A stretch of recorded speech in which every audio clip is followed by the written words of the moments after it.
Explain rocketry in 7 seconds. Controlling a bomb so that it only goes in one direction. Very good. Very good. Of course, you know, Tim Dodd says, pointy end up, fiery end down. Because I love chatting with you. I love making videos. I love going out, working out.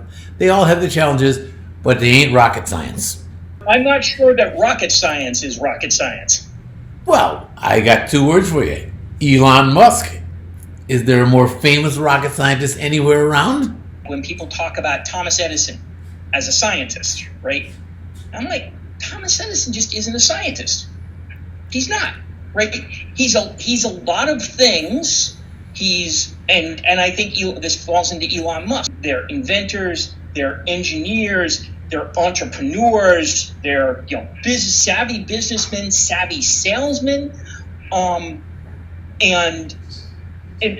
most importantly, I think there's a distinction between the engineering and the science, right?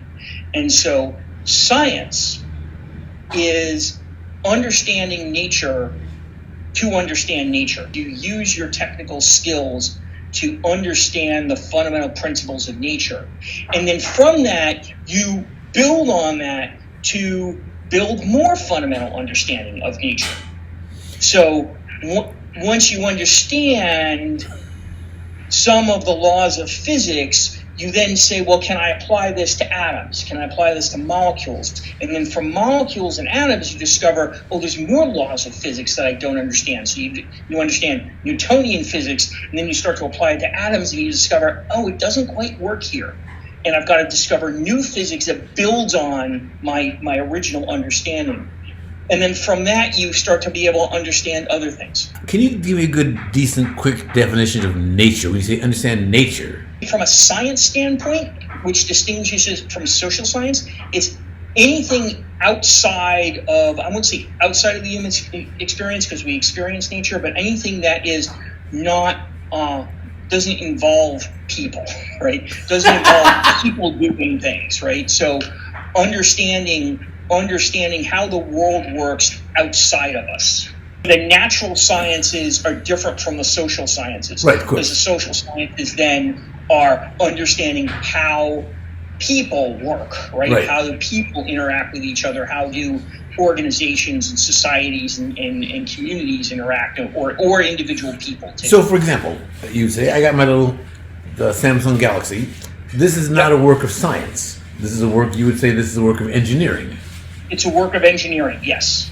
But it uses it uses science. It uses what physicists, what Maxwell learned about the behavior of electrons. I like to tell my students, in the scope of human understanding that goes back 5,000 years, our understanding that light and radio waves and X-rays are all the same thing, and even that these things exist outside of the visible spectrum is very, very short, right? We've only known that for a few generations. Not only is Elon Musk not a rocket scientist, rocket science is not science. Rocket science is not science. Rocket science is engineering, which it doesn't. Aerospace engineering. And when I say that, I do not intend to make any judgment. I'm simply saying it's a different mode of thinking. If rocket science isn't science, how did this happen? That we keep talking about rocket science as the most difficult of the sciences, in fact. And I'm not sure it's even the most difficult of the sciences anymore. No, I'm just saying, but I mean, in popular parlance. Yes. So I think some of that comes out of the space race. And at some point, the early rocket engineers were scientists because that's the people you could draw from. They were the people who had the understanding of enough of the science to make it work, right? So people like von Braun. I don't know what von Braun's training is, actually. So that's a good thing to look up.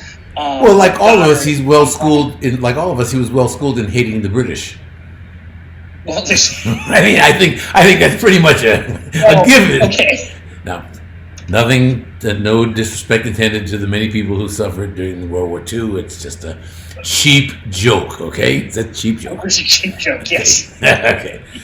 But now I'm confused. But I'm confused. You're saying von Braun was a scientist, and I don't understand how what he I did. think they were drawing from the science, but now when you do engineering, what you're doing is using your understanding to solve problems. Yes. Right? So rather than using your understanding to further your understanding, sort of a bootstrap thing, you're now taking that understanding and applying it in new and novel ways.